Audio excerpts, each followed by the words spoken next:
Hello and welcome to Hashtag General, a show where, again, I have written no intro. Joining me, as always, is Chris Akamura. How are you doing, Chris? Not bad, not bad. It's a busy day today. Very busy day. I know my morning was spent cooking breakfast and watching the Xbox Bethesda presentation in the background, and then missing the names of half of the games I was interested in because I turned around to scramble the eggs. So, no, yeah, we got quite a bit to go through, and there's also quite a bit of news going on. So bear with us as we actually attempt to do this quickly today. Knowing me and Chris, an attempt to go quickly means we're going to go for 3 hours, but yeah. So, Chris, what have you been up to? What have you been watching? What have you been playing that's not the E3 videos in the background that I'm sure are playing right now? Yeah, I mean, we just got out of the Xbox conference, so we're out of there. Moving on to Square Enix and then Warner Brothers later in the day. So things are moving. Things are moving. We have so I'm playing Guilty Gear Strive. All right. Uh, Haven't heard that one. Tell me more about it. so Guilty Gear obviously is a major fighting game franchise. It's one of my favorites. Always for my work stuff, it's pretty important that I jump in there. So it came out on Friday. It came out in early access on Tuesday, but it came out full on Friday.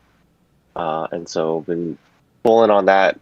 My entire team has, and so we're just jumping in there, learning, picking things up, and yeah, having a good time. But overall, you know, it's, that's pretty much it. To be completely honest, I ran through. I finished Mass Effect for the second time, like actually finished it. You Like actually went through. all three, or just like that? Because I know you were taking your time. Yeah, so I finished 1 through 3, like speed ran it, and then I finished 1 through 3 again, but like took my time and like really kind of soaked it in. So yeah, I enjoyed myself. And again, that Yeah, franchise is special. I know we're going to talk about it a little bit later. Not so much in yeah, terms of not the so much in games, but terms of like games, but yeah, we have a very like you shared with me an interesting video. We're gonna talk about it more in depth further in the show. Yeah, I haven't really been playing much or do much because as you know, I had been in Idaho for a week. yeah, how was Uh, that? Very interesting in the like it was nice to be able to like see family for the first time in God, it would have been 18 months about since I'd seen my parents in person. I mean, we've been FaceTiming every week since pandemic had started, but there's a difference between seeing someone on a screen and seeing someone and being Sure. like, "Oh, hey, you're literally 3 feet away from me."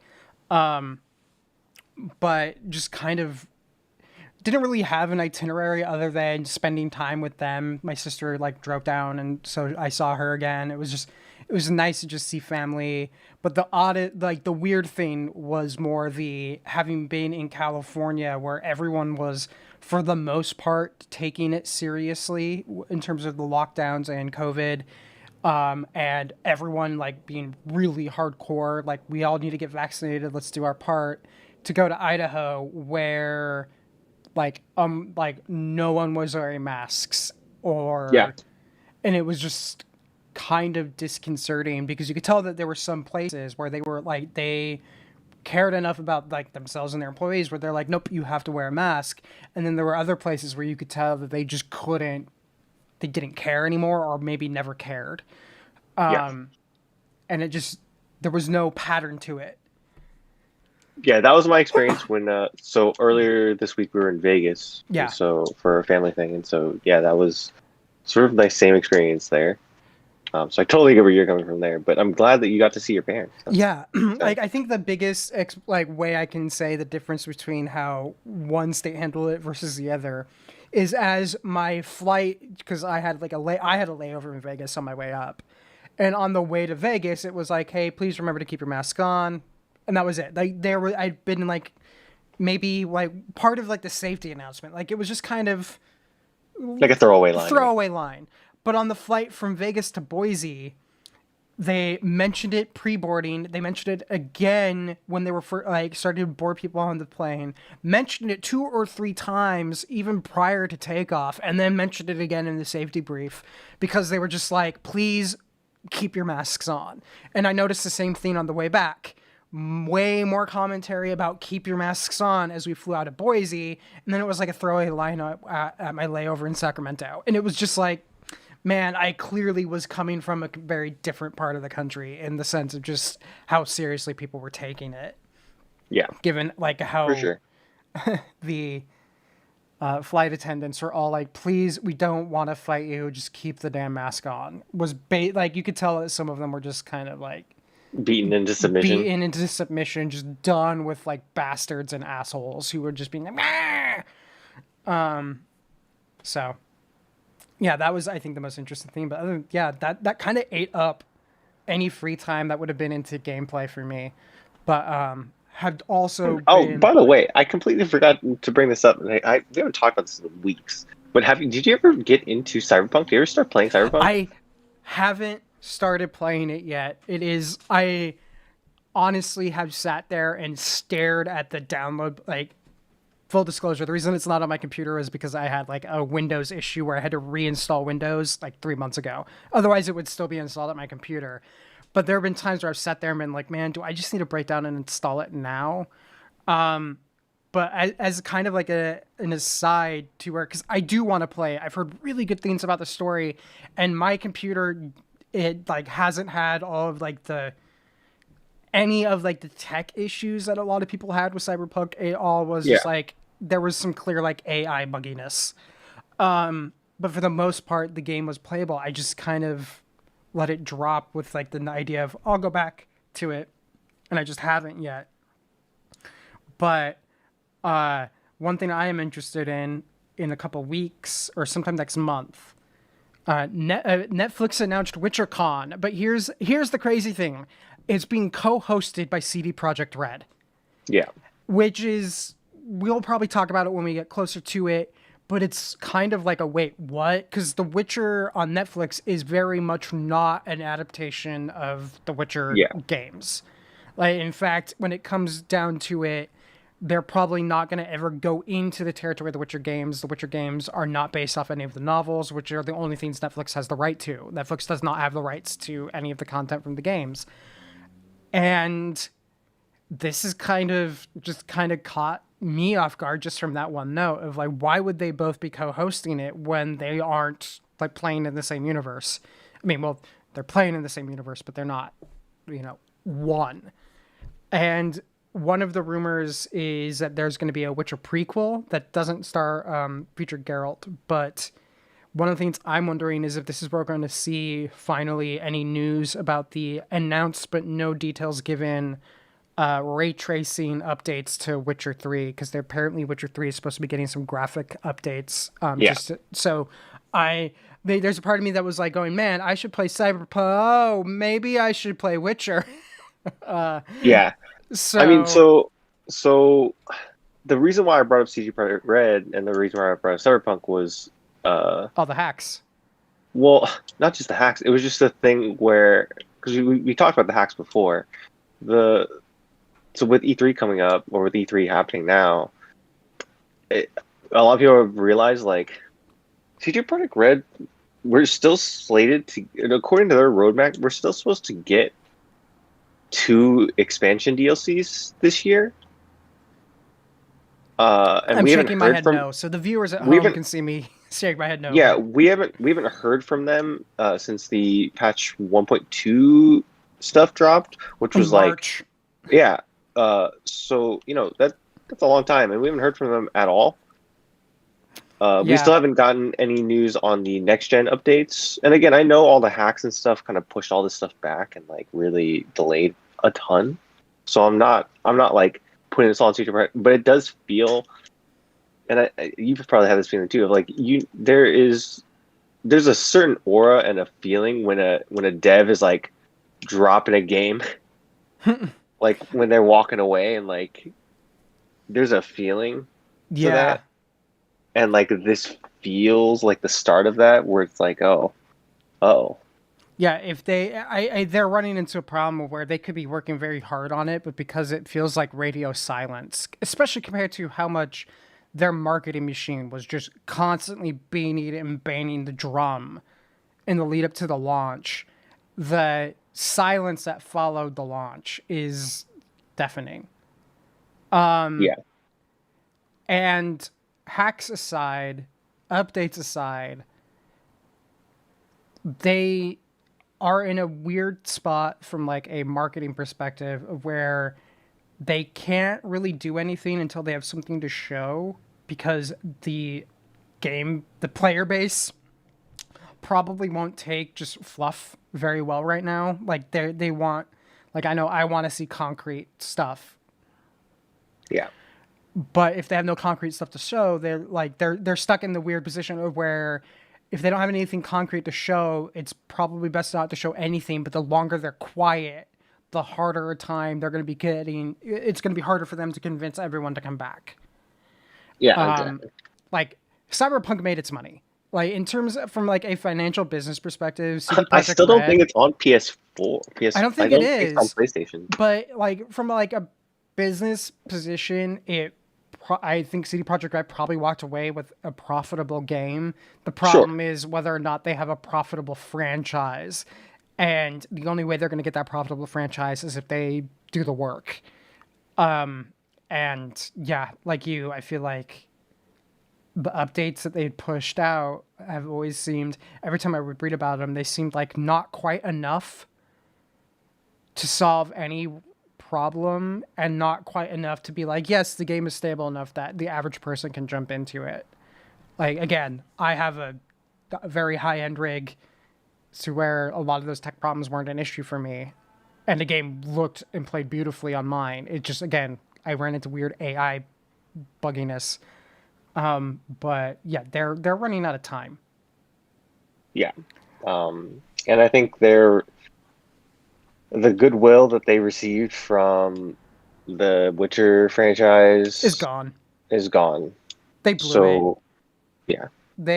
And that's I think the lesson they should have learned, and anyone who is wanting to be in development of any type, like anything from like any form of creative, like it is possible to earn immense goodwill from you know, from anyone who like plays your game or watches your movie or watches your show, but you can very, it's hard to earn it, but it's very quick to go away. Just like a Game of Thrones. How Yeah. quickly it's like everyone kind of just turned on Game of Thrones. CD Projekt Red now, like the next game they release, they're not going to have, 13 million pre-orders. They won't. Yeah. Like they're going to have to like basically have a big mea culpa and like prove no, we're still the dev that can do stuff like Witcher 3 and Cyberpunk when we got it fixed. Like but that's the thing is Cyberpunk needs to get fixed. Otherwise everyone is going to remember like how Cyberpunk was never ever up to snuff. Or at least not up to the level they purported it to be. Yeah. I think too, like the good example to throw in here is Bethesda of kind of everything that Bethesda's been as a company. And obviously Bethesda has a way longer standing reputation than Siege of Project Red, but look what Fallout 76 did to their reputation, right? And like they're still a big company and they still have tons of fans and like it's not as bad because Fallout 76 was not nearly the colossal failure that, well, I say colossal failure, but it still made a ton of money and it's still doing really well. But like it's doing really well, but it was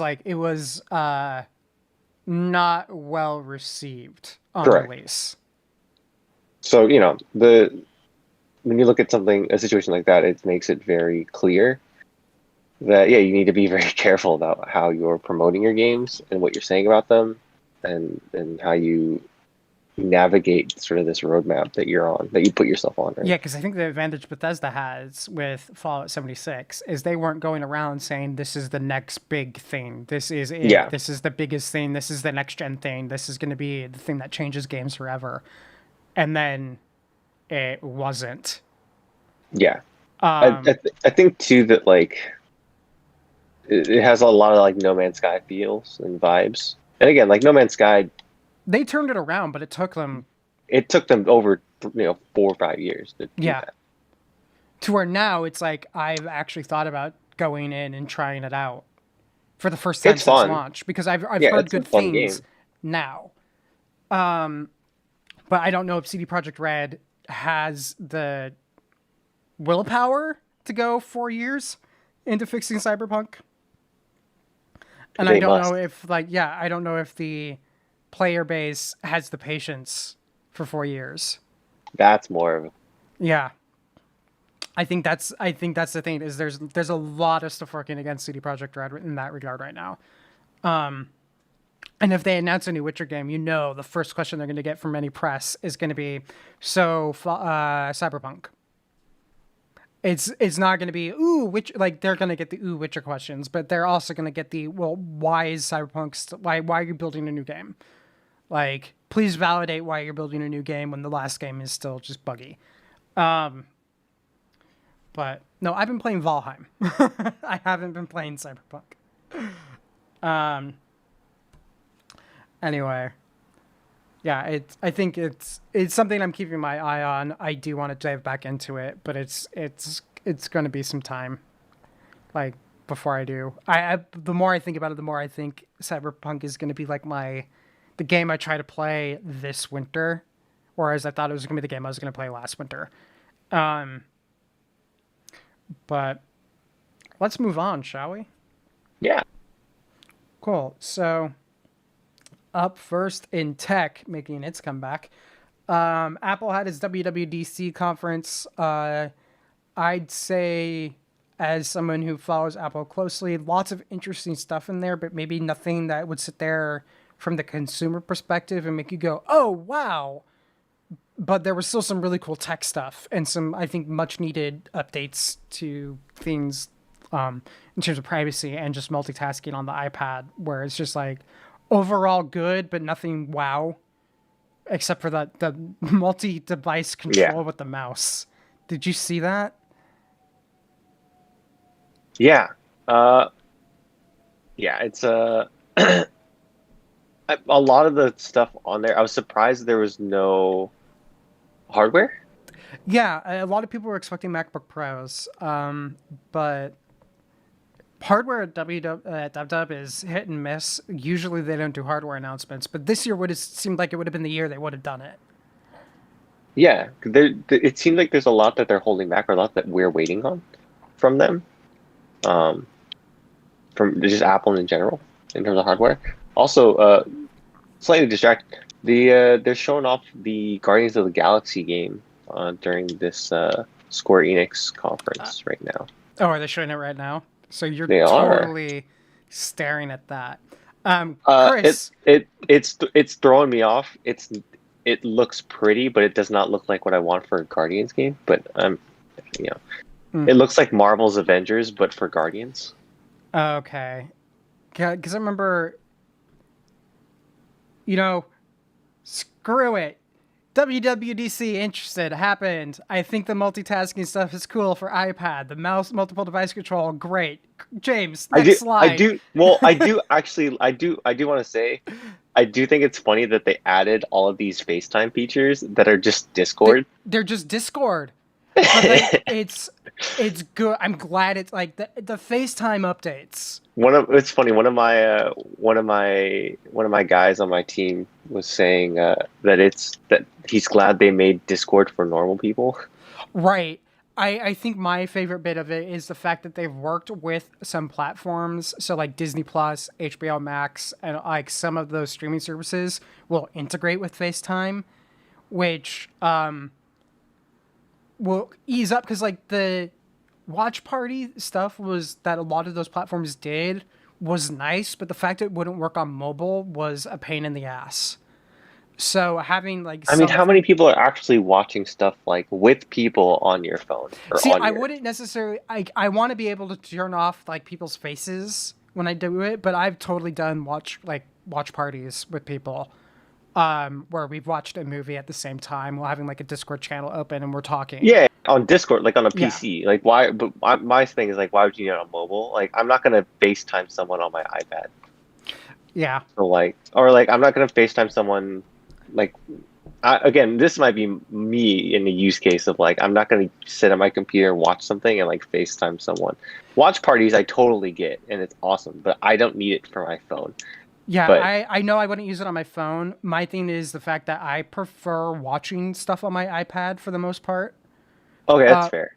so being able to do it from the iPad is definitely a bonus in my book. Like I think people will take advantage of it, assuming you can shut off the camera.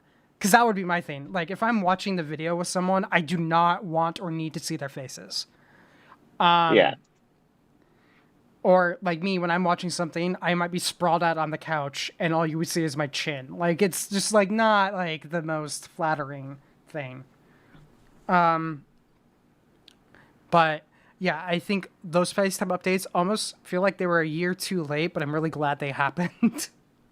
yeah, Like honestly, I think these are updates that would have maybe happened like years down the road if there had been no pandemic, but because there was a pandemic, there was like the realization of, oh, this stuff is actually important. yeah. Let's There was a do go it. mode. Yeah. Yeah, So that was interesting. The multi-device control, I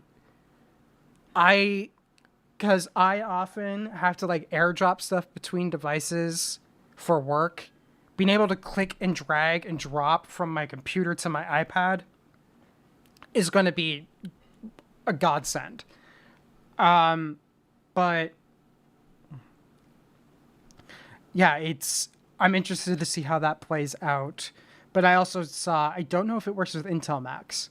Like there's a lot of updates in macOS Monterey that are not going to Intel based Macs, and it's because they're taking advantage of some of like the like M1 super stuff. specialized M1 stuff or just Apple Silicon stuff because it's like processes and things that like the iPhone has done for a while, but the Macs never did. They're finally making their way over to the Mac, and a lot of it is because of just as silly as it is, it's because Apple now controls the entire stack. Yeah, So yeah, lots of small interesting things like good things about iPad multiplayer, but I or multiplayer multi uh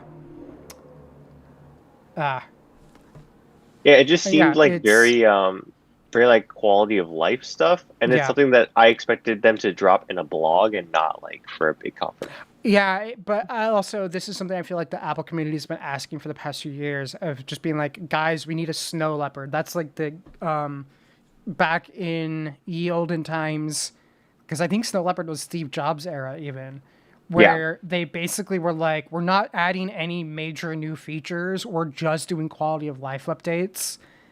And Mac OS and iOS and iPad OS, like the past few years, have been, I think, in dire need of a Snow Leopard update.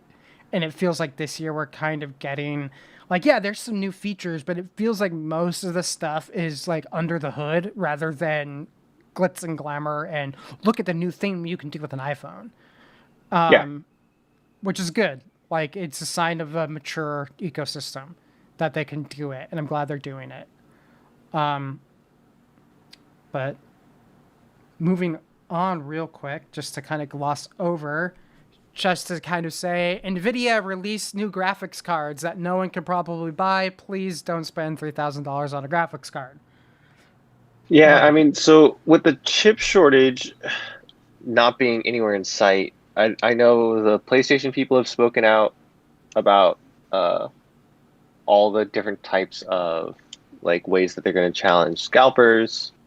That happened yesterday. I think they did like some pre E3 press talk about stuff like that. I think Nvidia is sort of in the same way of like they're just continuing to fight scalpers and price gouging any way they can. yeah, Uh, I got in, I was interested at one point a couple weeks ago to be like, I wonder how much my graphics card that I got, the 3070. yeah, I'm like, I wonder how much I could get for it. Just like on like I was just wondering, not yeah, going to sell it. I have nothing to replace it with.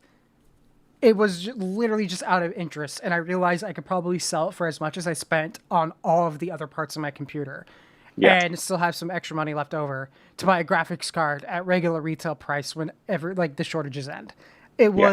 It's absurd how much they're charging for them right now. Yeah.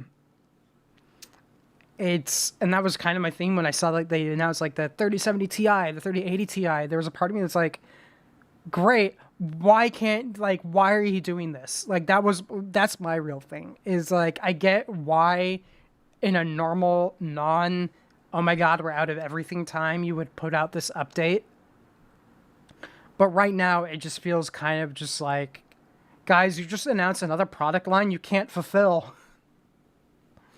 Yeah. That's sort of the confusing thing. Chip shortage. I don't know why you're announcing new products, Yeah. but you know, That's my, like, honestly, that's my thing. It's like, I get it. I get why you want to do it in terms of like some marketing buy or like how the system has always worked. But shouldn't you guys, instead of making a new tier, just try to actually get caught up on supply for the old one? Because yeah, it just seems just awkward to be like, hey, check out this new card that you can't buy because and you're also still waiting on the old card. Because there are people who still have been saying that they've been trying to get like a 3070 or a 3080 or 3060 since launch and still haven't been able to get one. And it's just yeah, kind of dumb, is I think the best way to put it. It just does yeah. not feel like a smart move from NVIDIA to have like just another tier that no one could buy. So this is back to like my thoughts on like, so spoilers, new Nintendo Switch is coming. This is like, again, I always say the worst kept rumor, but like legitimately the worst kept rumor that a new Switch is coming. And part of me believes that Nintendo is holding back because of the chip shortage, because they don't want to announce a product that people can't get. Yeah, I think another example of how big this is Apple is historically very good about having like stockpiles Yeah, essentially of stuff, and they burned through their stockpile last year. Like there's a reason why their past few product announcements in years prior, they would sit there and be like, you can order it Friday when they announced it Tuesday. And now they do the announcement Tuesday, and it's like, you can order it 3 weeks from now. And it's legitimately because they just don't have stock. yeah. Everyone is fighting this way, and it makes sense that Nintendo is just kind of holding off because they don't, they don't want to. They're seeing what everyone else is going through, and they don't want to repeat it. Yeah. And like obviously Nintendo has sort of famously or infamously been linked to artificial shortages. Yes. And so, I don't know if that's a reputation that they want to keep going. If they release a new like Switch Pro now, and then people just can't get it, that rumor is just going to get worse and worse, right? Yeah. So, Now is not the time to try to artificially create a shortage. Yeah. But let's move on, shall we? While we're transitioning, I don't know how to feel about this Guardians game. If it sounds like, if your description is Marvel, like the Marvel's Avengers, but with Guardians, I'm already just like. Well, like the art style looks like that.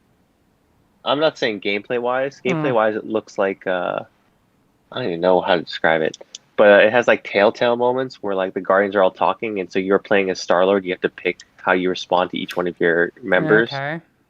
And it creates different relationships and different like all kinds of stuff like that. You can call obviously for assists for your different Guardians. Like this is a deep dive, man. They're going hand. They've been on. This is the only game they've talked about in this like what? How long have we been going? 15, 20 minutes now.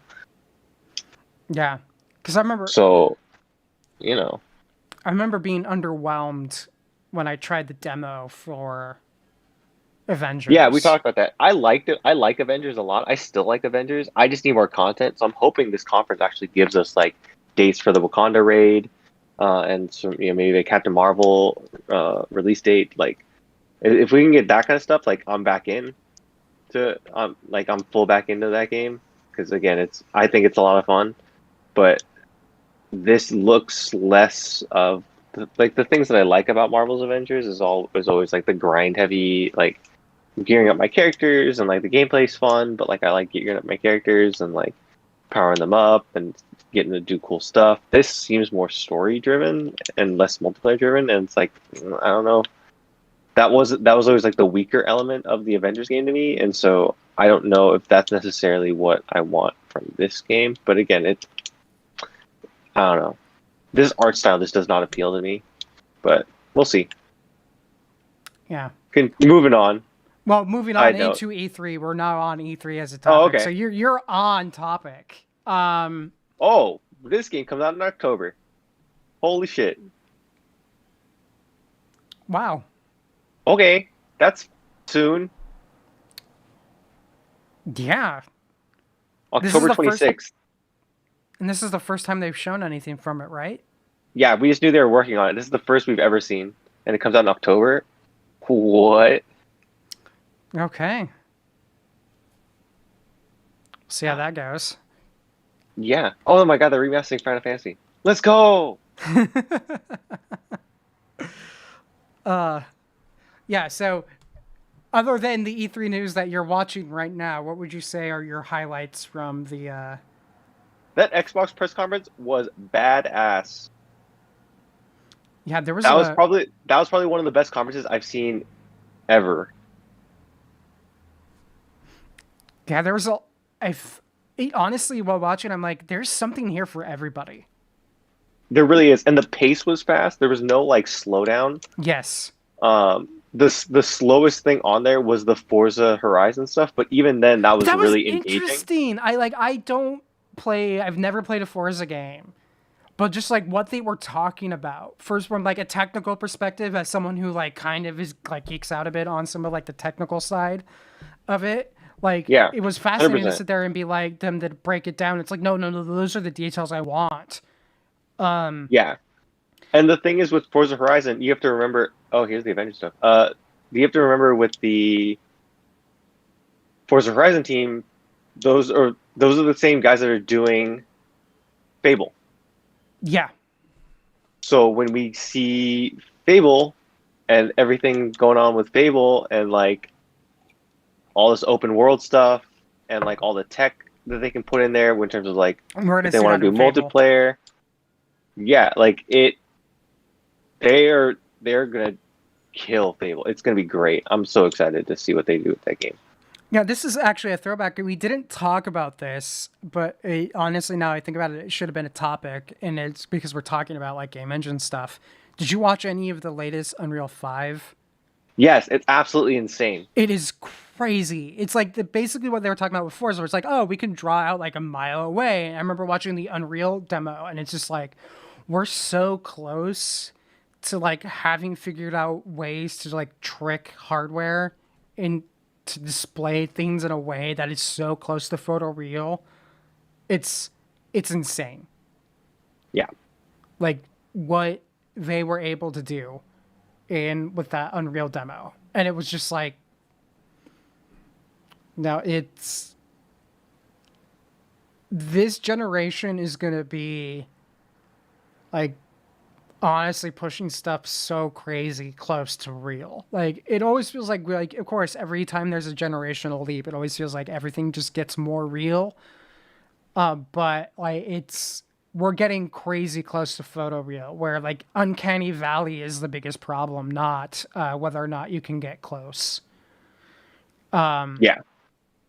Which honestly is one of the reasons why I think a lot of character animation is still kind of a little animated rather than photoreal. It's not because they can't do it. It's because we haven't crossed uncanny valley yet.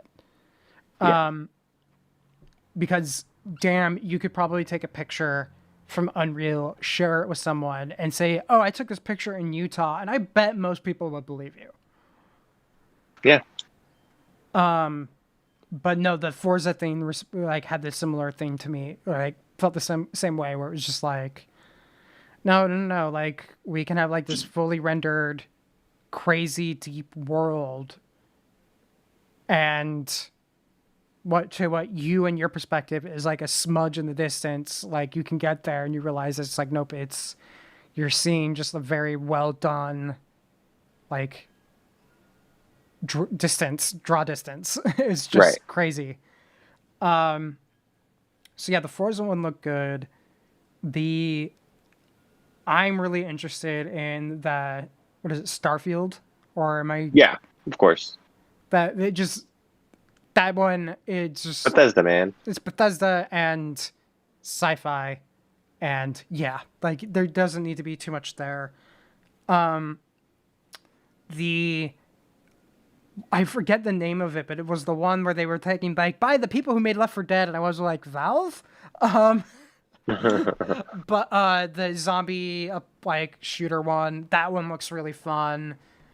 The thing that caught me way off guard was the Sea of Thieves crossover with Pirates of the The Jack Caribbean. Sparrow. Yeah. Yeah, like they were doing stuff, and I'm like, oh, this is an interesting nod to Pirates of the Caribbean. Oh shit, it's not a nod to Pirates of the Caribbean. It is Pirates of the Caribbean.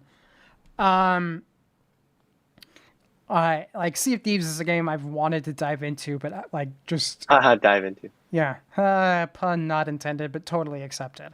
The but trying to I think the downside of that game is its 4-player cap because Yeah. whenever I know from my group of friends, people who are interested to play is more than 4 people. So, but I have a feeling the call of Jack Sparrow is going to make it to where we probably will play it. It's a fun game. It's Yeah, a game that has been a ton of fun to like in and out of. Like it's not something that I play consistently, but it's something where it's like, oh, every once in a while I'll jump in there. If there's a new update, I'll jump in and see yeah, what's going on. there's something to be said about games that recognize the fact that they shouldn't require you to play it every week. Right. Like if you have something that's a little more casual but a whole ton of fun, yeah, not everyone's going to play every week, but every couple of months, and you could probably have a larger player base, even if, like, yeah, you're not the biggest game, but you can have like a large enough player base and rival those bigger games in terms of just the ability to generate revenue.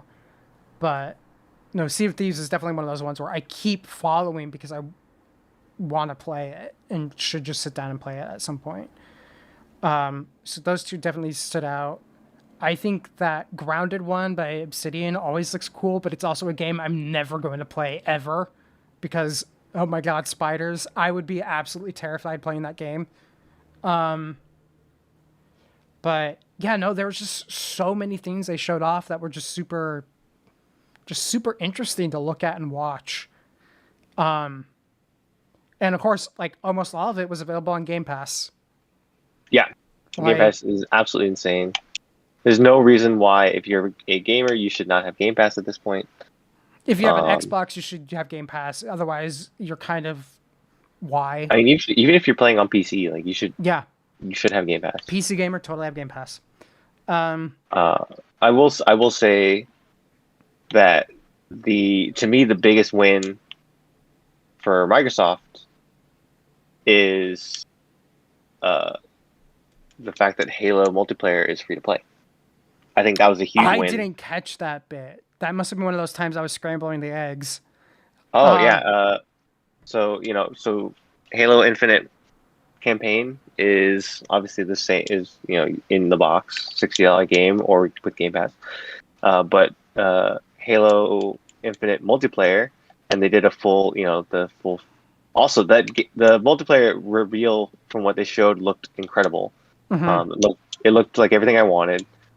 And then the free to play tag at the end was huge W. There was rumors for that for a long time, but for them to confirm, like, yeah, you can just play multiplayer. You don't need anything else. That's Like, honestly I can buy an Xbox, or I can I can just download on my PC without needing anything. Like, done. like this is kind of goes into my biggest. I think one of the biggest things holding back Overwatch has been the fact that it is required you to pay. Oh, there's more things holding back Overwatch. Oh yeah, there's a ton of stuff holding back Overwatch, but like this sidesteps the problem that Overwatch had, where it just was like you had to pay, and then it was like having the multiplayer be free to play is I think the only way Halo could be competitive in the world that exists now in terms of game. Like how are you going to compete with like a Fortnite that's Yeah. free to play? I mean, so obviously they showed off a lot of the cosmetic. They showed off a lot of the helmets and like suit variants. So like the samurai stuff, the COD helmets, like all the helmets in Halo that you used to earn. And like they experimented with loot box stuff in Halo 5, so like this isn't a huge surprise, but I'm assuming with them going free to play that's going to play a bigger factor in terms of cosmetics. Either Um, you unlock it in the game that you bought, or you're going to unlock it through some form of battle pass type thing yeah. or loot So box. again, like that's totally fine. I think just getting people in the door is really huge and really important. Yeah, the thing I didn't know was that I think it's Joseph Staten, right? Yeah. I didn't know he was back doing Halo. Yeah. It's Um, huge. which the moment I heard that, because I played Halo 4 campaign once. I watched a YouTube playback of like part of the Halo 5 campaign. Like I never actually finished watching like a YouTube video of Halo 5 campaign.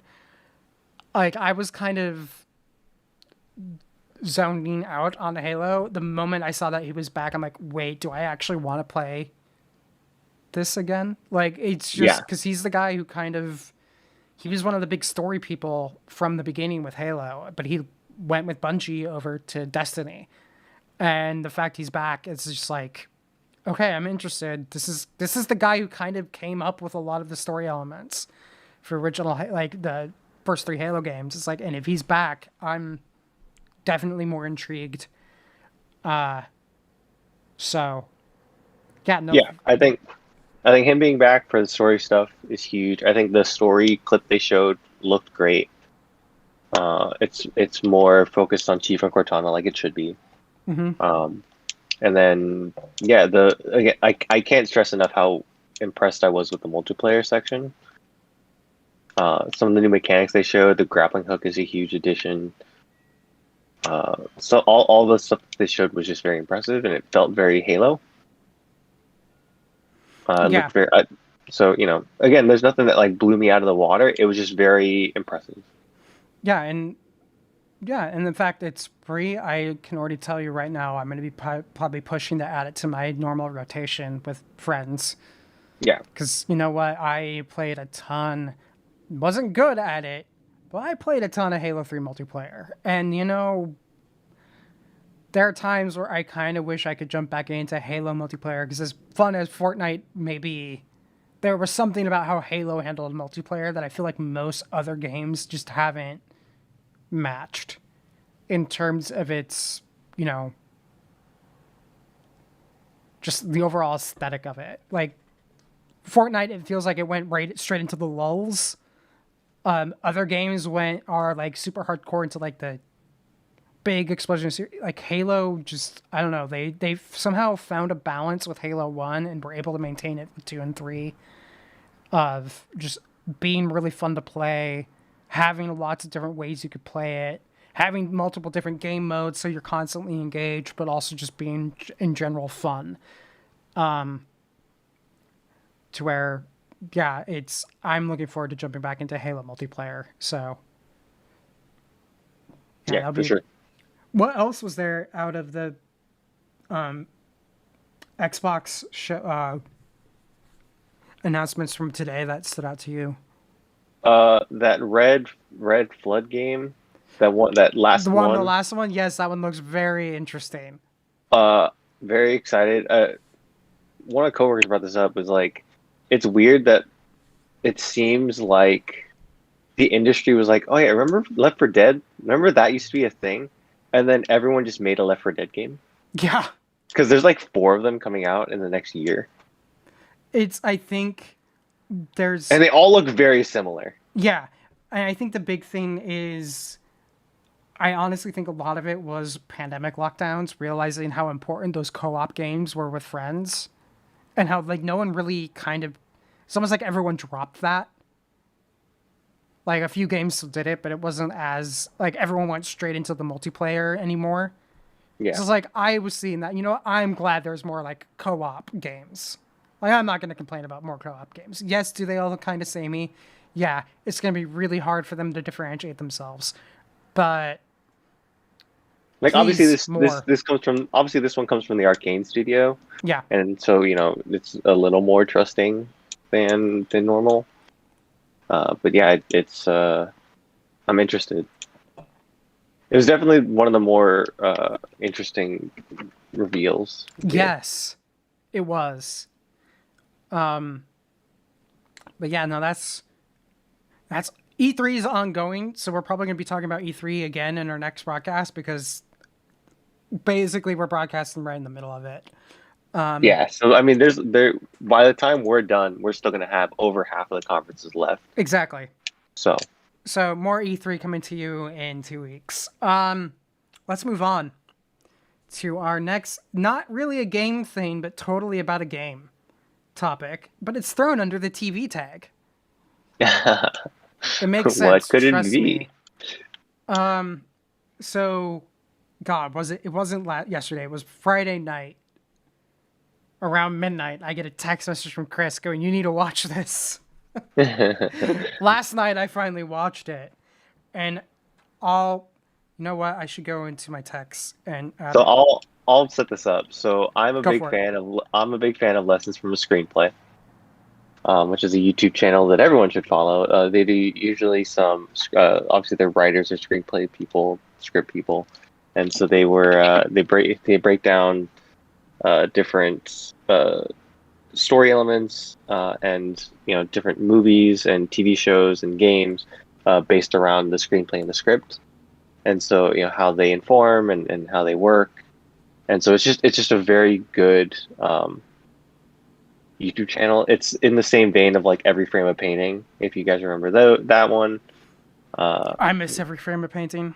yeah, but they're very similar in terms of the way they try to tell information and provide information, and again, very well edited and very well.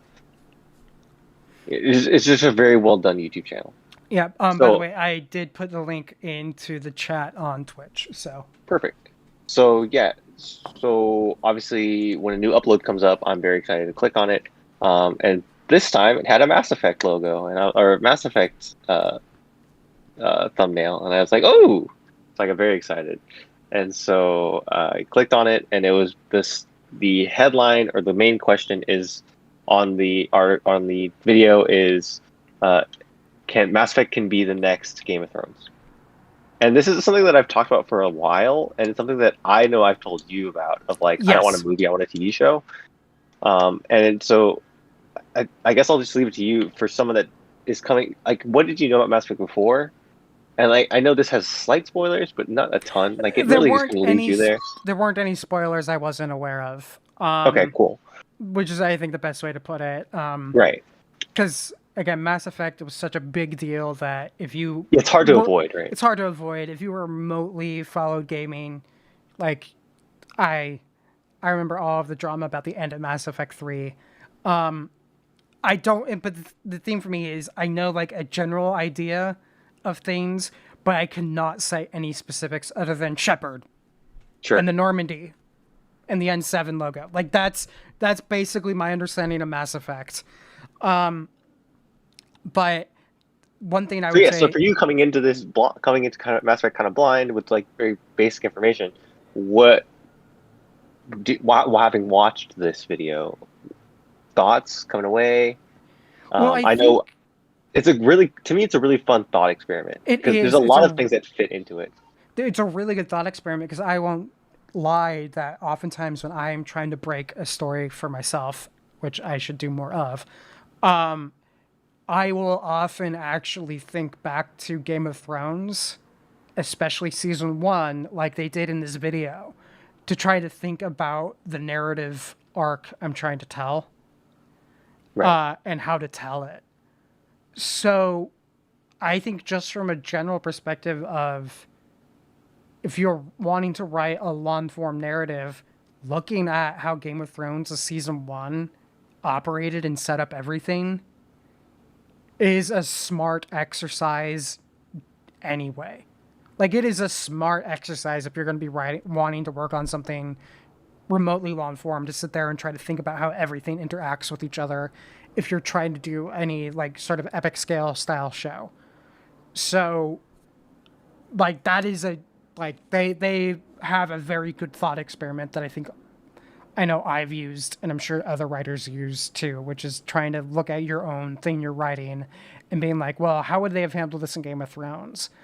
Not necessarily to try to find the story beat as told by Game of Thrones, but just like how the characters will interact and like the overall arc of the story. So like, yeah, that's an exercise I think a lot of stories could go through. The other thing I thought while watching this was something I have felt for a while when looking at criticism of the Star Wars sequel trilogy, wherein people talk about character development. I've started to come to the opinion that a lot of times when people complain about character development in film, it's because they've been spoiled by television, where you Right. can have like how many episodes is Queen's Gambit? 12. Yeah, try imagine that as a 2 hour movie. Could you make a 2 hour movie of that? No. Sure. Would it be as like impressive as the TV show? No. Would it be good? Yeah, it probably could be good. But that's I think what's happened is that the audience's desire for character development has been heavily influenced by the fact that starting around like the mid 2000s, and it just picked up with steam, we started to get more serialized style storytelling in television. And if you look at some of the big film series like Marvel, you get that in film too, where it's kind of just like snapshots rather than deep dives, but it's still similar in that you have like kind of one through line pushing a bunch of different stories that are all interconnected. And I think film is kind of in a weird spot where a lot of stuff that would be, oh man, this should be a film franchise. I think we're seeing more and more of no, it should be television, because a film, you don't have the time. Yeah. And that's the thing they said in this video about Mass Effect. A film wouldn't have the time to do it justice. You could do a Mass Effect story, but you would only be getting a very, very limited glimpse of it. You'd have to be hyper focused on one aspect of it. And if it was made as a movie, you know it would be the action side of it. Yeah. Not that that would be a bad thing, like, but no, it's I think this is just kind of a general thing for a lot of content, especially if it's coming from another medium, from either a book or a comic book. It's harder and harder to rationalize making it a film when TV could do it more justice. Yeah. Uh, Especially given pandemic too, when the way that people consume things now, that there's just more value in providing a show too. well, the thing I think, when again to go back to Star Wars, because this is just something I just base a lot of stuff on, because you know me, I think one of the reasons why Mandalorian was so well received, and why a lot of people are excited about the current Star Wars stuff coming out, as much as a lot of people want to be on like the anti-sequel film hype train, I don't think they realize that this is just kind of how the modern audience consumes things, and the sequel trilogy was kind of just, I don't know, to say screwed from the get-go, but it was stuck in an old, like, it was having to follow an older style of narrative serialized storytelling, where it had to be, you know, crammed into a 2.5 hour piece. You can't have a miniseries about Rey, Yeah. and call it episode 7. So I think in some ways the fact that Star Wars has made this jump over, and Marvel has done it too. I think Disney knew this from get-go, but that this is kind of the future of franchises. Is, yeah, you can have the big blockbuster movie, like we're getting a Rogue Squadron movie. How much you want to bet it's going to have some form of tie-in to Rangers of the New Republic? Probably. Is it going to be required to watch Rangers of the New Republic to understand? Probably not. But that's, I think, the future of franchises, where you're going to have like these TV shows just kind of constantly going, but you still have the tentpole film.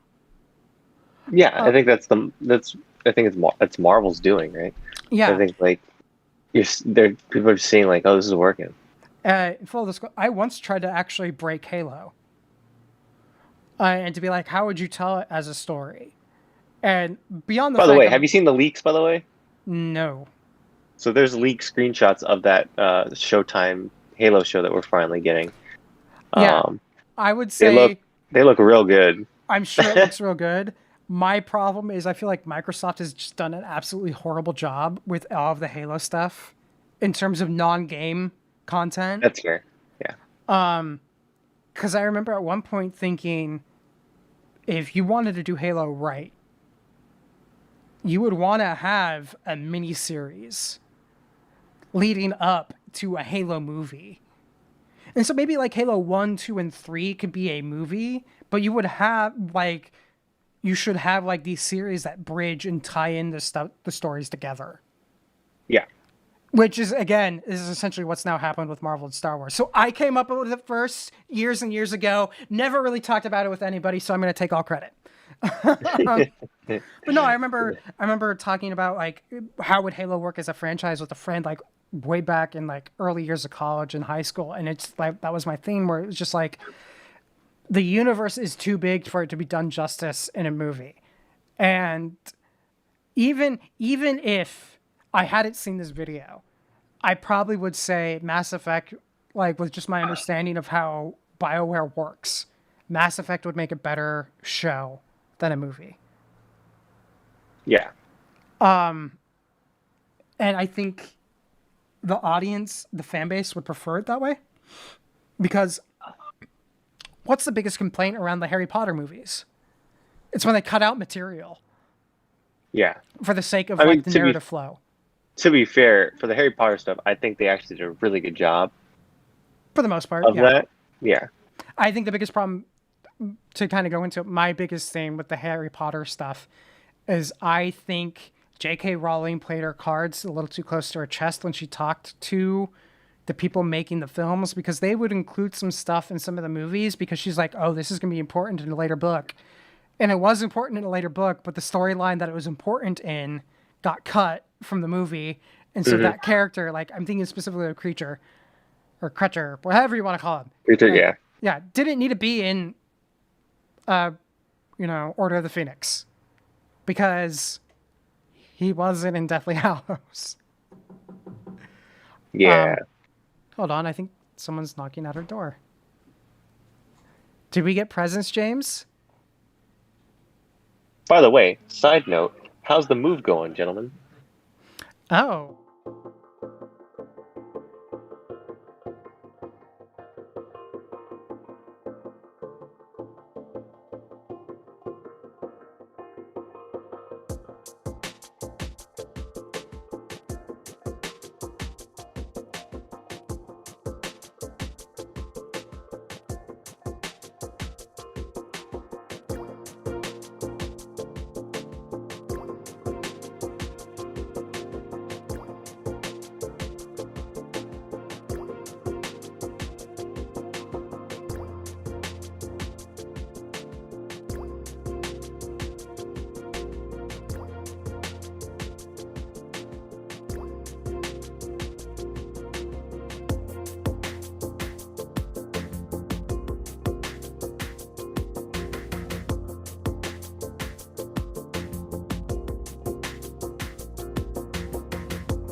And we're back. And of course, you and I were talking because James was like, oh, hold on. because someone knocks on the door, and then you and I, of course, keep talking. Um, anyway, to kind of fill, I think the one thing that we discussed in there is you asked me if this made me more excited about Mass Effect. And I made the comment that I felt like this was like the biggest tease ever watching this video. Because I already knew I wanted to play it, and I was really looking forward to like our little recording that we've been planning for a while. And I will not lie, after watching this, I went over to the Steam Workshop to make sure it was on my wish list, and I damn well thought about buying it. So I know I'm gonna need to buy it for when we do our recording stuff, but I was just like, yeah. So what part of it got you? It's just as someone who likes science fiction, I always, like it's already got one mark there. There's a reason I bought Mass Effect all those years ago. Sure. The reason, and of course, the reason I stopped playing it wasn't that I wasn't interested in the story. It was legitimately like gameplay was just put me off. Yeah, Mass Effect 1 is rough. And so it already has like a lot of stuff going for it, but I also like, stories with a bit of political intrigue.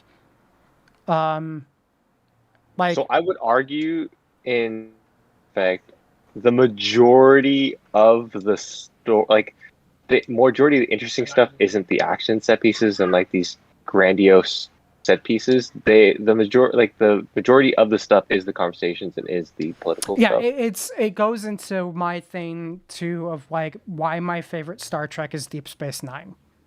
Mm-hmm. And this feels similar in the sense that it is it's very character driven, very story driven, very grounded, as much as you can be grounded in the science fiction, like fantasy scope. Sure. Story. And that's the kind of story I would either both want to be right and both want to watch. So it has a lot of stuff in there that is basically like, this is made for Logan. And I've known that for years, that Mass Effect was kind of like, because I've had you tell me this, I've had other friends tell me this, where they're like, how have you not played Mass Effect? And I would always tell them, well, it's like I've tried and then gave up because gameplay. But I knew that the story would probably get me once I got into it. And watching this video, I was just like, yeah, if there was a Mass Effect show that got announced, let's say E3's big announcement from EA had been Mass Effect, the series, I would be all in. Yeah. Don't do that to me. I think the video did a really good job of setting up like the universe. So setting up like First Contact War, and setting up like the sort of just like basic outline of like what is the political outline of this show. And so the stuff going on with the council and the different races and like humanity's place, and like they really do a good job explaining the basic outline of the story of the world. And then I think the thing that also might probably grabbed you was the interactions between you and the crew of the Normandy in the first game. Yeah, it is like, I think the reason they like, as much as I've said Game of Thrones is like a good exercise to go through for anything that is in a similar vein, like while watching this, I was like, they're right that this series does have everything that made Game of Thrones stand out. When that there is something there for every like aspect of storytelling, from character development to political intrigue to action set pieces to epic scope. Like, it's like, okay, no, this does have a lot of what they're talking about from like a science fiction perspective that you see in Game of Thrones. Like, I think they made a very compelling argument for that. And it also, like, it made me sit there and go, at the same time, feel like how much I feel, as much as everyone hates on Star Wars, I feel like Star Trek hasn't been as well managed as it could have been. And this, I think, hammered that home. Because the best Star Trek has incredible character development, has this epic scope, has character conflict, has political intrigue. It's Deep Space Nine. Like, and it's just like, none of the new Star Trek has ever really done that. And it sounds like Mass Effect would. And given Yeah, how the like and capabilities of modern television in terms of budget and scope, yeah, Mass Effect could totally do it. yeah. So this is sort of the thing that I wanted to bring up too. Like, well, it comes to me now. I didn't want to bring it up, but it comes to me now that like, so I know in the video it sets up First Contact War, and it sets up uh Ashley and like kind of her hatred of aliens, Mm-hmm. right? We could talk about that in the video. Um, so uh, it's not they. There's like more detail to it, right? So it's not that Ashley. So there's like big jokes going. There's jokes that go around the community that like, oh, Ashley's the racist one. She doesn't like aliens. Whatever, she's racist. Blah blah. And like it's kind of the funny joke of like, Ashley's the racist. Right? It kind of like you kind of like make fun of the character in that way. But there's a lot more deep seatedness to it, where like, okay, so First Contact War. Essentially, if you didn't watch the video, if you're not a Mass Effect fan, it's essentially when like, hey, humans finally figured out space travel, and then we run into the Turians and like another race of people for the first time, and our first thought is to shoot Yeah. first, as humanity would, and so obviously we start this in our mind intergalactic war in what is really just like a small blip on the radar of like, hey, these new aliens are here, and they're just shooting at us. Odd. Obviously, we're not ready for that kind of full scale battle. So there's a general that surrenders, and so he becomes kind of known as the first human general to ever encounter and lose to an alien race, right? So of course, there's that general gets shunned and like kind of made fun of, and kind of because of aliens, kind of ruins their reputation, right? His kid, isn't it? Yeah, so Ashley is his, I think, granddaughter. Yeah, and that's I think a So, like, good when you that's have stuff good like that, storytelling. Like yeah, there's a reason for that beyond just like, oh, we need a character who plays the trope. yeah. So of course, like, yeah, you need the character that is against the alien stuff, and you're like, okay, cool, like that's why, and then you figure out, oh, okay, this is why. Like, oh, I get it. And the game doesn't do a good job of explaining it. There's a lot of like, it's like most RPGs where it's very surface level, and then once you really dive into the codexes and start reading all the stuff and all the lore, then you're like, oh, now it all makes sense, right? Yeah. So it's not really a spoiler for the games. It's a spoiler once you dive deep into stuff. But going into the game with that kind of context is like really huge. Yeah. Once you know, then you really start to understand the character a little more. And something that, again, unless you're like a huge Mass Effect fan, I don't blame you for not knowing. Because Right. that First Contact War is in a graphic novel. The only time they talk about it is in a graphic novel that is like that was released, I think, 5 or 6 years after Mass Effect 2 came out. So playing Mass Effect 1 with no context is like, you're not supposed to have that context, or they make reference to it and it's in like a codex, but it's buried pretty deep down, like most RPGs, right? Yeah. Who reads the codexes? I do. I know. Maybe not while playing the game, but at some point I do. Yeah. No, I legit watching this legit almost bought it and was like, maybe I'm gonna just play it before Christmas. But I'm like, no, we've talked Dude, about doing this. No, but we've if you talked want to, about doing this for I know. so long that I But if you just want to like, if you want to play it and do like a book club thing with it, I just know you, and you're just I just know you. You're just gonna drop it. But like, uh, to me, there's like, again, I always enjoy people in having their own experience with the game, and like really diving in and being able to explore like, what is your Mass Effect story? yeah. Because obviously for me, I have an ideal one, and I have one that like, okay, this maximizes every story beat, and like really like there's an order and like a specific way to do it. Where like, oh, now this is the most cinematic way to play it in that way. But I mean, there is a certain like charm to playing it, and then, oh, this character died. I never experienced this character because he died in my story, right? Like I never had this Yeah. thing happen, right? So there's certain things like that that are like, Yeah, no, the thing you miss out on a ton, right? my consolation prize for waiting is 1000% the fact I know I can go back and play it completely different. Yeah.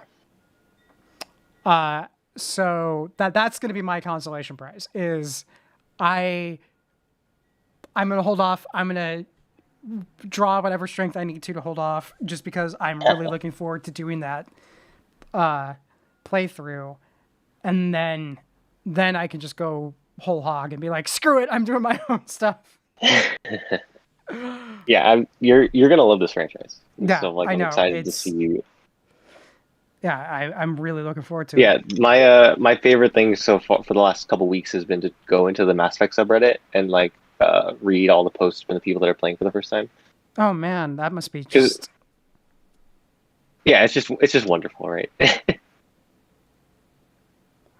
Yeah, I you gotta legit love am it. like there's a bunch of stuff on my plate for the next month and a half, but once we're through that, yeah, that's like the next big thing that I have to worry about is Mass Effect. But let's move on.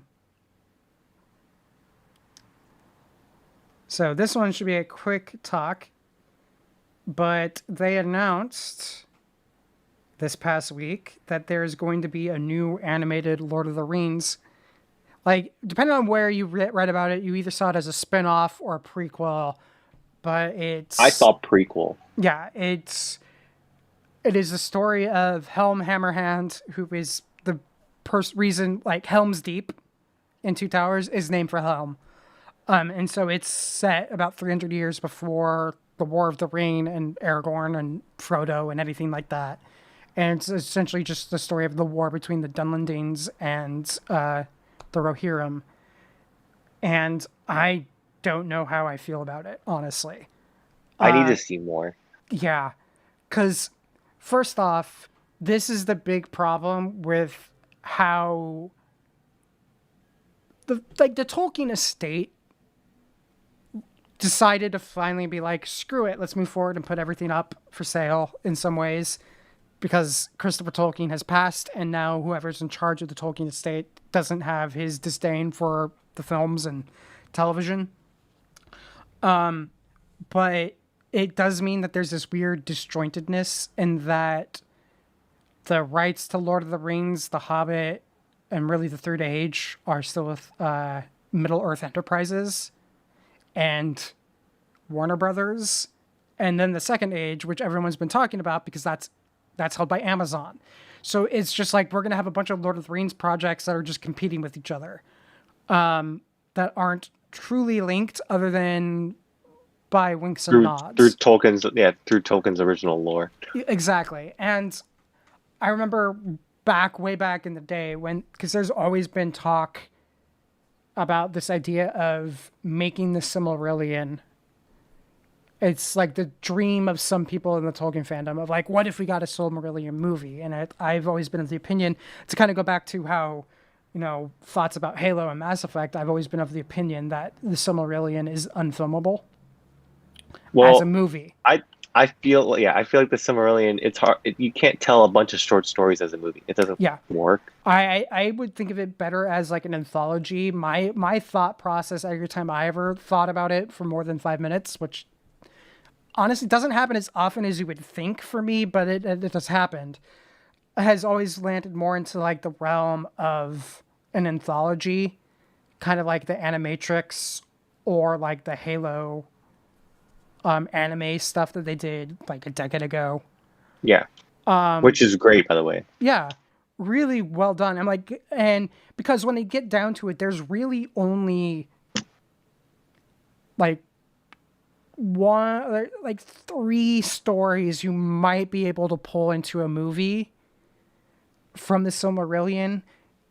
And while they might all take place in the same like age of Middle Earth, and there's a lot of linked characters, it isn't like it's one cohesive trilogy of stories. And those are The Children of Húrin, which is Turin Turambar, The Fall of Gondolin, and Baron and Luthien. And Right. that's really kind of it Where Those are the you, only ones that are like really in depth that there's enough information where you can well, like, yeah, those are the only ones where Tolkien actually even did any form of writing that went deep enough that you could actually pull from yeah, yeah, beyond just like spark notes. And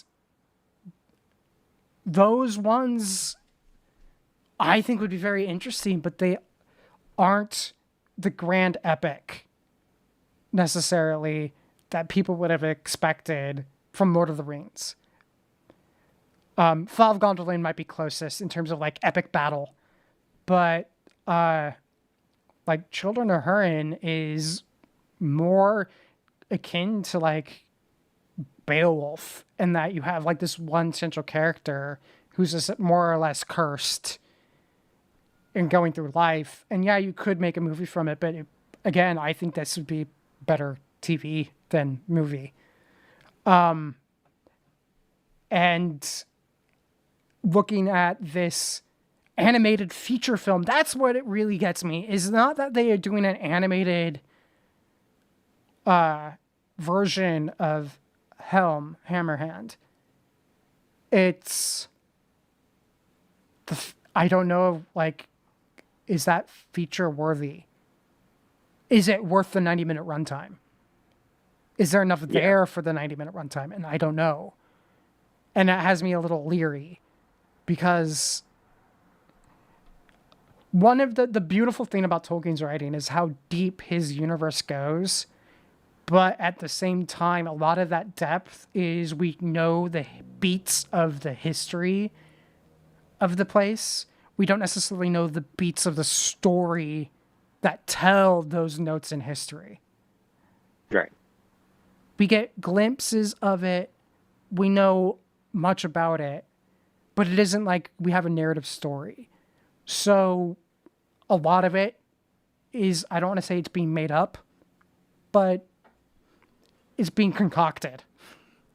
Like someone is taking spark notes and making a movie from it is really what's happening. And that's even what's happening with Amazon, which is why I'm also somewhat leery about the Amazon one. Is it's just like, yeah, we have a bunch of information about it, but like it's the equivalent of someone saying, I'm going to make a story about this one bullet point on the history timeline.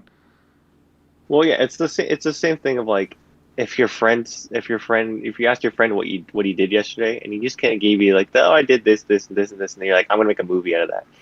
You could. It may be the most amazing movie of all time, but probably not. Like and you'd have to, and if you're filling in all the blanks, is you like, so I'm interested but leery is I guess the best way to put it. Yeah, totally fair.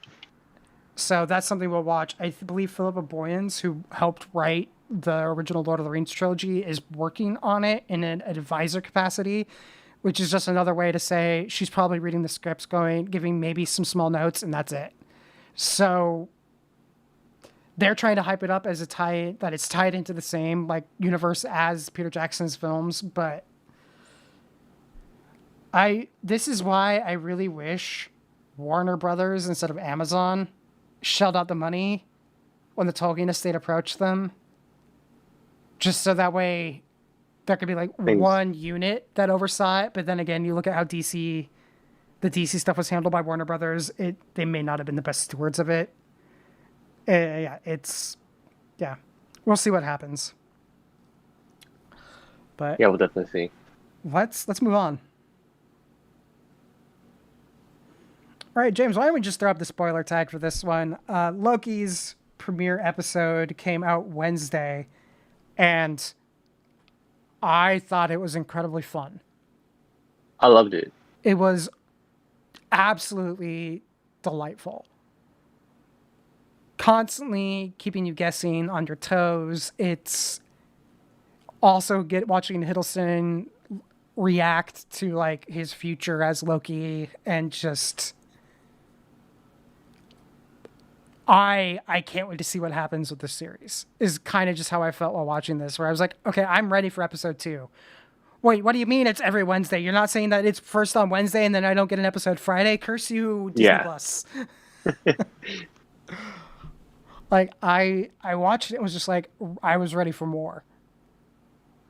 Yeah, they did a great job of really setting up TDA, setting up like because this is kind of a power shift that we haven't experienced yet.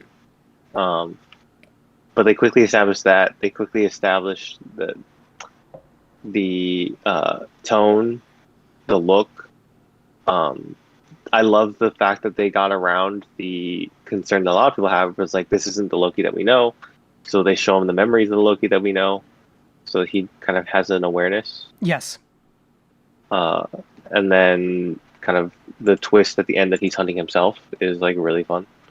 Yeah, it's like this one of those scenes where you could tell that they were setting up this big mystery box.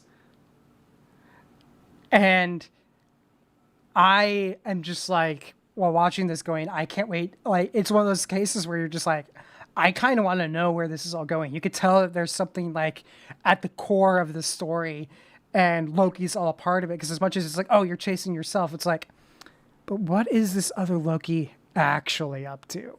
Loki doesn't just do like, yes, he talks about being an agent of chaos, but he always has like some sort of scheme going. It's like, what's really going on here? Like Yeah. and so it's just like, I'm looking forward to see that little bit of the mystery unfold. Yeah, it just was, and then opening the drawer of the Infinity Stones. It's like, oh yeah, some people use them as paperweights. It's like, holy crap, those are like, Yeah. for over a decade, those were the biggest, most important things in the Marvel universe, and some guy just has them in his desk drawer. Yep. But he doesn't know what fish are. No. Why would he need to know what Why fish would are? he need to know what fish are? Like, it's like, I I have my theories that my personal theory to just kind of go into this just from watching this is I'm like, I have a feeling other Loki is just trying to bring the TVA down. Just being like, no, you are not my master. Screw It could you. be. I mean, I'm my own master. obviously, the moral question of this series is going to be the do I control my own destiny thing, right? Mm-hmm. So we'll see. But yeah, I'm very excited. I think this should be a great job. But this is also the second time a Marvel series has really got into the whole multiverse aspect. Like, Yeah. as much as I don't feel like this one was mentioned as much as tying into Doctor Strange as WandaVision had been, watching the I first mean, episode, I was just they like, really, oh, they really kind of nail home the multiverse of madness thing. Um, I do like the tease for Secret Wars too. If we're really getting into Secret Wars, that's really fun. I really hope that's what we're doing. what was the teaser Secret Wars? So he in the video that Tara Strong does, there she makes reference to a great timeline war. I forget exactly what she says. Something about there's a great war across timelines or whatever. And that they ended a multiverse of madness or whatever, but they had a great time war.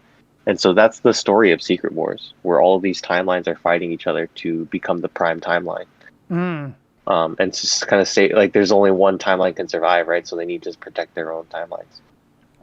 So that's how you get Secret Wars. That's how you get Secret Wars, and that's how you get to bring in That's how you get to bring in Miles. Like everything. That's how Miles Morales joined Peter Parker into the prime timeline because they ended up consolidating heroes that were in different timelines. That's how they mixed the Ultimate Universe and the Prime 616 universe in the comics.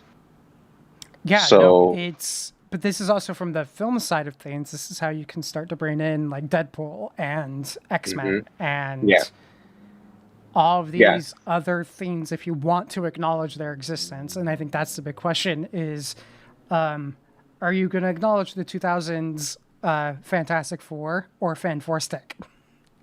Probably Yeah. not. But I mean that's kind of sort of where we're at in terms of them just referencing it is huge. Yeah, but so it's also like, I think lends more legitimacy to a lot of the rumors of all of the cameos in Doctor Strange.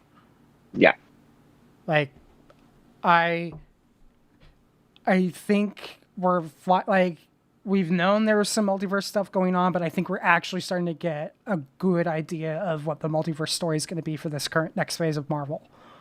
And it is going to let Feige consolidate all his toys. Definitely. But no, I really did enjoy Loki. And Yeah, I'm I'm looking forward excited. to I'm seeing excited to see more where of they it. go. Yeah. But I'm sure we'll talk about it more in 2 weeks. Shall we move on to Bad Batch? So I'm super far behind on Bad Batch now. Are you? I am, but I have questions for Go. you. Shoot. How are the concerns that we had about the serialized storytelling and like the lack of a clear direction, are those still hanging true here? I don't think so. And I actually, well, first off, one of my concerns about like character growth, I think some of the stuff they've done with Wrecker the past few episodes kind of actually helped me move and go, you know what? No, I think maybe they chose well which characters to go with. Because they're clones, but they're different enough that it isn't just Clone Wars Part 2, Chip Boogaloo. Like, it's just, so I think a lot of my character concerns are being lessened as the series goes on. But where I think our comment about this maybe following the Rebels playbook, I honestly think they're following the Rebels playbook. And I actually double checked which episode stuff happened in Rebels because I legitimately am like, I think they're literally following the playbook because in episode 7 of Rebels is the first time we get an overt recognition of Fulcrum. Right. That's like the first time there's a major statement about Fulcrum is in episode 7 of Rebels. And then you get a couple more of those standalone episodes, and then shit hits the fan around episode 10. We just got episode 7, and in episode 7, spoiler, you finally get to see Rex post Clone War. And there's some inferences and stuff, and I'm like, oh shit, this is the Fulcrum moment. So, yeah, they're still following the kind of standalone episode bit with like a small hint of a through line. Man, I'm so concerned about that.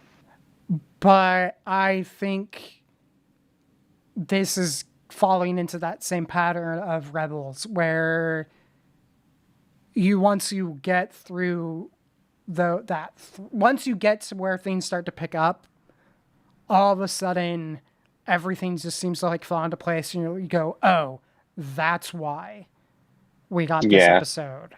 The same thing Agents of S.H.I.E.L.D. did too. And I think that's what it is I think we're waiting for the moment to click, and I think that moment to click comes down to the fact that we haven't seen Tarkin or Crosshair in like 4 or 5 episodes at this point. So okay.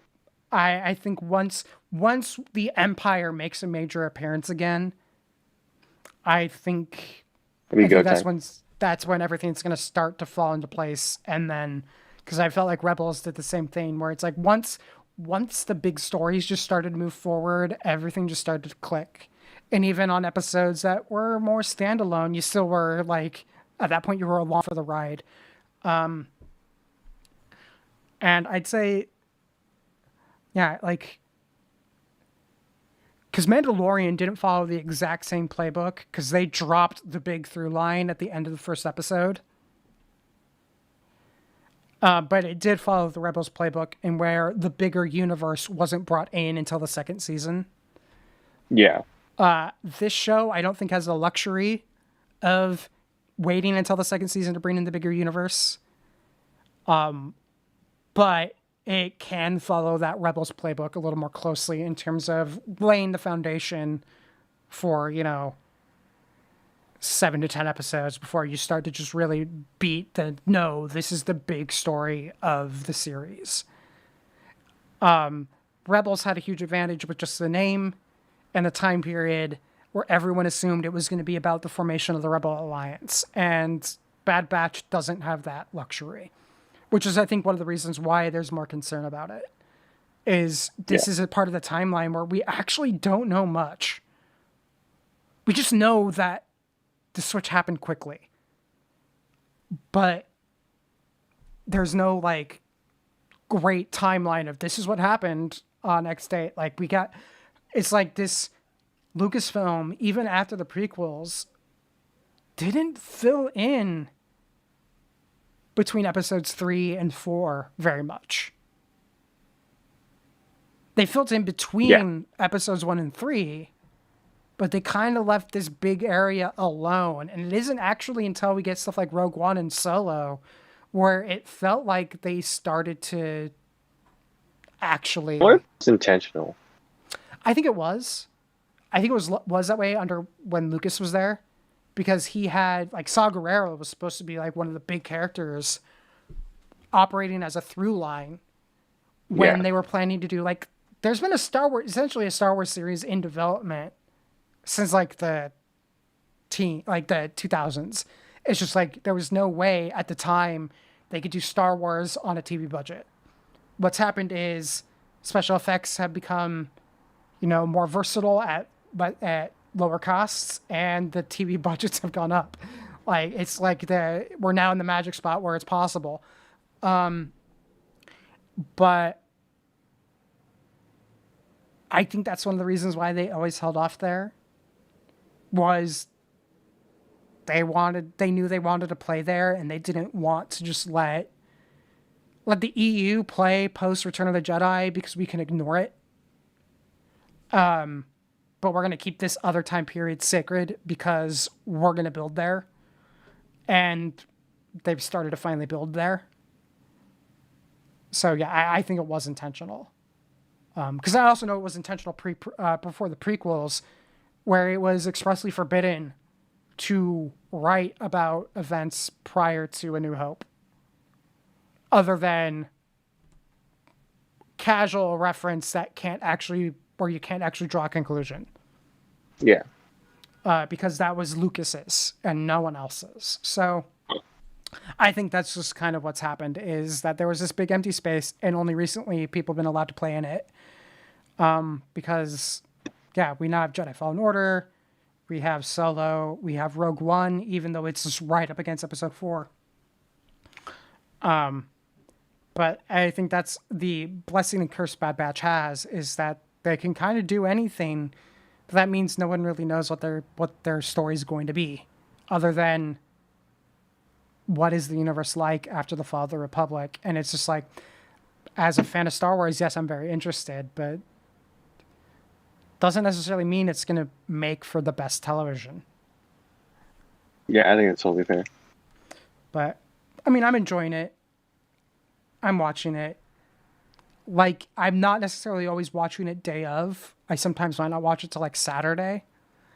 Yeah, like, it's just gotten to the point where with all the work stuff I've been doing, and then with everything going on, like with E3 coming up and stuff like that, I just haven't had a chance to watch it. And it's like, I made time to watch Loki. Mm-hmm. I made time to watch, I don't feel the need to make time to watch Bad Batch, and it's like, to me, that's not good. Yeah, like, for me not to make time to watch a Star Wars thing is like pretty bad. Yeah, I think it kind of, because I felt similarly about Rebels in the first season, where I wasn't necessarily watching it day of, maybe like the next day or a couple days later, and then again when Tarkin showed up, all of a sudden it became must watch for me. Right. And so I'm hoping that's what's going to happen, is that we're going to hit a point where it becomes must watch. But spoiler, your favorite people do show up in a recent episode. Oh my. I'm sure you already saw this, but the Martez sisters made an appearance. I remember watching them, I'm like, oh man, I'm sure everyone's excited about this one because I know those episodes weren't the most well received of season 7. And I just was like, is this like just a general like finger to the fans as like a subtle one just as a joke? Or was this like always planned and they're like, screw it, we're just doing it? Like, I don't know. I'm okay with it being either way. I just thought it was hilarious that those were the two characters that showed up. Yeah, for real. It's like not what I would have expected, but I'll take it.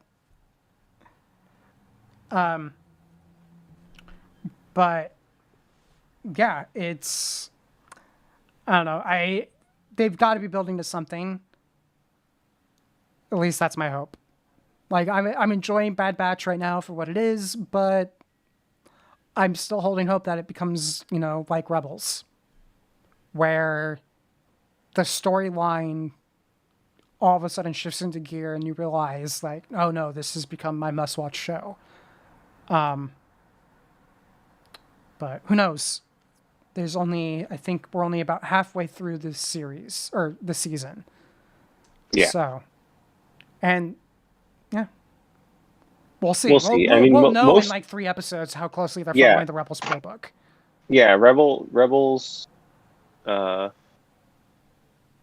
like Rebels, Agents of Shield, like all these shows that have this like late season turn always happen around like the 3/4 mark of the season, like with a quarter to go. The last quarter is always the fire one. So yeah, and that's only 3 episodes away. So it's kind of like that's my thing is. I'm like, if this late season turn doesn't happen, I don't know what they're planning and if it's enough.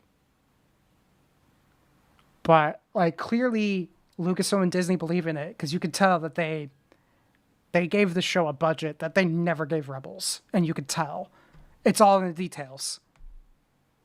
Like look at the detailing on the backgrounds, and then compare them to the detailing in Rebels, and like Disney is throwing money at them in a way they never did with Rebels, and probably should have done with Rebels. Yeah. I think, honestly, Disney learned their lesson that they should not cheap out on Lucasfilm animation. Yeah, I think they've learned. Yeah, it's a good lesson they learned because, my God, Siege of Mandalore, damn near, like, better than some animated movies. Yeah, it was really, really good. Yeah, like, honestly, I kind of hope at some point Disney does put them on a big screen and does like a limited screening of Siege of Mandalore. I would totally be there. Maybe at Celebration, which, by the way, I discovered this week, happening around my birthday next year. So I was like, happy birthday to me. Please let me get tickets. But yeah, that does it. I know we got E3 stuff going on, so you probably are like, need to jump into work. So if that does it, I think we wrap up. Yeah, I mean we have about a 40-minute break until the PC gaming show happens. But yeah, it's gonna be an exciting day. And yeah. We'll talk about that in 2 weeks. So yeah, everyone please like, share, subscribe, do all the things you're supposed to do on the internets. If you have any questions, comments, or concerns, please send the questions and comments to feedback@quality3.net. Concerns you can send to concerns@quality3.net, which is an email that doesn't exist, so I don't have to read those. Otherwise, everyone please stay safe. Get your vaccination. If you aren't vaccinated, wear a mask. If you are vaccinated, wear a mask for the people who aren't vaccinated. Just be decent human beings. I'm staring at everyone in Idaho right now as I say that. Be decent human beings. Stay safe, take care, and we will see you guys in 2 weeks.